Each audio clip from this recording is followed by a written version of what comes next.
Something that a lot of you have mentioned in the comments of my previous videos is the idea of power creep, which if you're unfamiliar, is generally referred to as the process by which new released content is stronger than previous content, making that previous content feel obsolete and irrelevant, whether that be with moves, abilities, base stats, or just in general. With my Pokemon abilities that are strictly better than others video, many of you mentioned that the better abilities tend to be from later generations. In my top 10 signature moves video, you'll notice that almost all of the moves I mentioned were from the last 2 generations. I defend Game Freak for doing this because if they just added content that was the same or worse than previous generations, it would not make for a very interesting game. In fact, if you look at the 122 new attacking moves introduced in generations 8 and 9, there are only 4 with a base power lower than 50, not counting multi-hits or moves with a varying base power. Even out of those 4, 3 of them have really strong secondary effects, leaving Branch Poke as the only single hit attacking move introduced in the last 2 generations with a fixed base power lower than 50 with no secondary effect.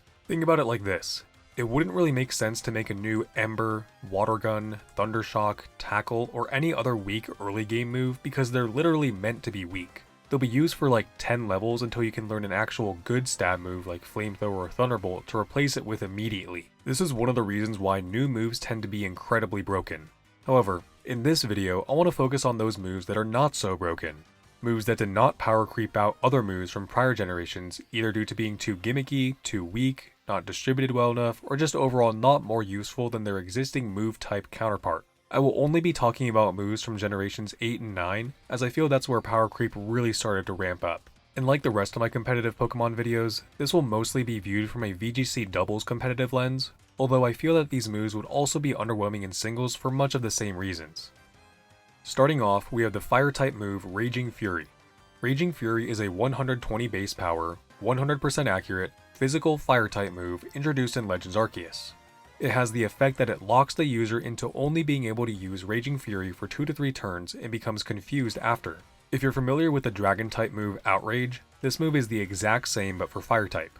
120 base power is very high, and considering that it's also 100% accurate, you'd think that this move would see some use. However, when looking at the Pokemon that get Raging Fury, you'll see that all of them also get Flare Blitz, a much more consistent move. Flare Blitz is the same base power and accuracy, but does not have the drawback of locking the user into the move and confusing after.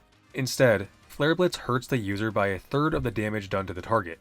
These drawbacks might seem comparable, but there's one more thing I haven't mentioned. Raging Fury and its Dragon-type brother Outrage do not let you choose your target in double battles. This is no different in single battles, since there is only ever one opponent at a time, but in doubles, it becomes a 50-50 of which opponent your move will target. Considering that the entirety of VGC is double battles, not being able to choose which opponent you target is way too big of a drawback to justify using this move. Another new physical Fire-type move that is hardly ever picked over Flare Blitz is Temper Flare, the 75 base power, 100% accurate Fire-type move introduced in Scarlet and Violet.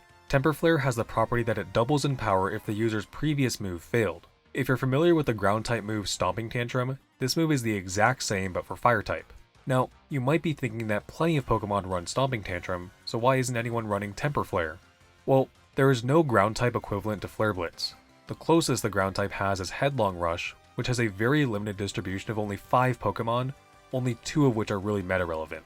Now, if the Ground-type did have a widespread Flare Blitz equivalent, I guarantee it would be used more than Stomping Tantrum, but it does not, which is why Stomping Tantrum is used and Temper Flare is not.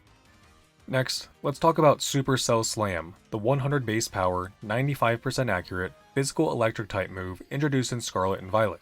If you're familiar with the fighting type move Jump Kick, this move is the exact same but for electric type. People don't tend to run Supercell Slam for the same reason that they don't run Jump Kick. The drawback of losing half your own health if you miss is much too high to justify using this move, especially when the much more consistent electric type move Wild Charge exists. While Wild Charge still isn't the best move in the world either, since it's not as strong as a move like Flare Blitz and it still has recoil damage, you will take recoil damage over crash damage any day of the week that ends in Y. Keep in mind that you still lose half your health when hitting into either an immunity or a protect, and with how common protect is in the VGC competitive scene, there's no situation in which you would want to run Supercell Slam over Wild Charge. Dragon Cheer is a dragon-type status move introduced in Scarlet and Violet that increases the critical hit ratio of the user's allies by 1 or by 2 if they are dragon-type. This is a really cool move that I love the concept of, but I really wish it was better. Dragon Cheer only affects the user's allies, not the user. It also doesn't even stack with Focus Energy, so if you wanted to do a Focus Energy Dragon Cheer combo to immediately get to a +3 critical hit ratio, too bad, you can't. It is cool though that the +1 critical hit ratio of Dragon Cheer stays even if you switch out. Oh wait, never mind, they patched that out in version 3.0.1. Yeah, this move is not good. Upper Hand is a 65 base power, 100% accurate, physical fighting type move introduced in Scarlet and Violet.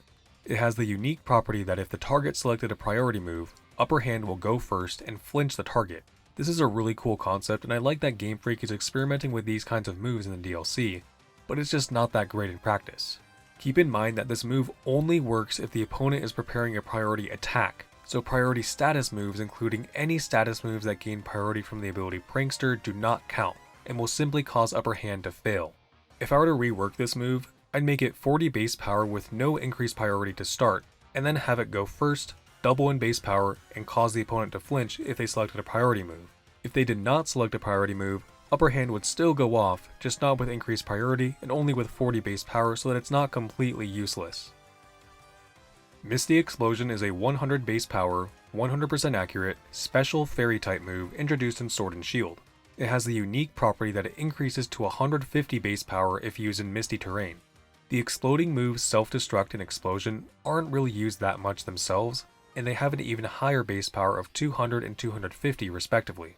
Now, they are both normal type moves, which isn't super effective against any type, and very few normal type Pokemon even get these moves, so you'd have to burn your terror on a suicide move if you'd want to even get stab on them. Thus, Misty Explosion's 100 base power at the cost of killing the user is very underwhelming.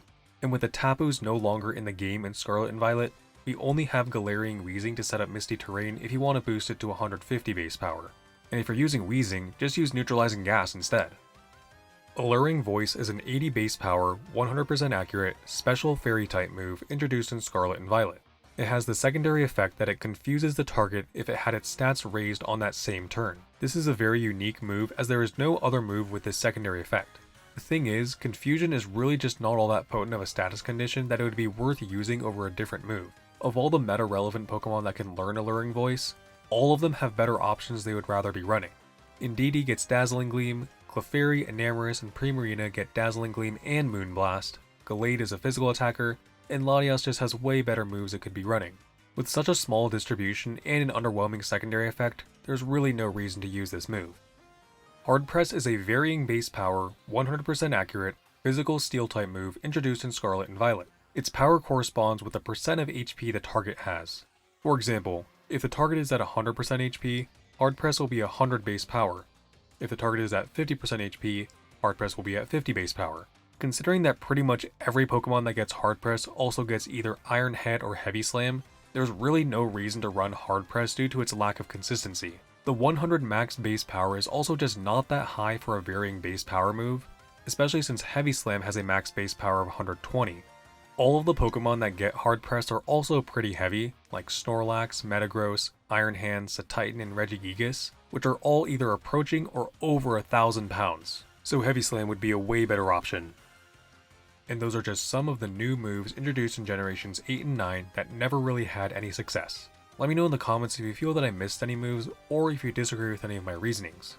Also, have you ever had success with any of these moves?